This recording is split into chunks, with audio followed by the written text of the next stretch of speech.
Familja Bala në qytetin e Shkodrës ka pritur ngushëllime për vdekjen e parakoshme të birit të saj, gazetarit mirënjohur Agron Bala. Ai u nda nga jeta mëngjesin e 15 janarit në moshën 59 vjeç, ndërsa kurohej në një spital në Torino të Italisë. Me 20 janar u përcoll në banesën e fundit në Tiranë, pas homazheve që u bën në hollin e radio-televizionit publik shqiptar. Qytetarë të shumtë shkodran, përfaqësues të forcave politike dhe të pushtetit lokal, u kanë shprehur ngushëllime familjes Bala dhe të afërmve të saj. Nën kryetari i Bashkisë Shkodër, Dritan Meta.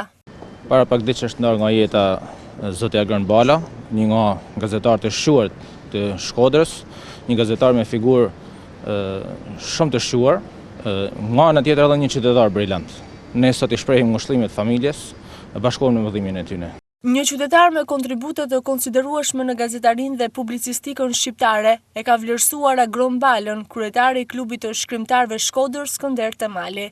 Jo rastësisht, Agron Bala është një figurë e nderuar, pavarësisht se nuk është në mes nesh, ai ka lënë gjurmë të pashlyeshme, do të thoshe në fushat që ka levruar, dhe ka vijuar me sukses të përçojë në kulturën shqiptare një nivel mjaft të mirë, do të thoja publicistik dhe artistik, si vashët edhe e familjes së tij, si bir I një nga figurat e nderuara të kulturës shqiptare dhe të qytetit Shkodrës, profesor Vebi Balës, të cilin unë e kam njohur personalisht dhe kam kujtimet me të mira. Pra, kujtimet me të mira për profesor Vebin, kujtimet me të mira për djalin e tij, Agron Balën. Që nga viti 1982, për 33 vite, Agron Bala ju përkushtua gazetarisë dhe publicistikës,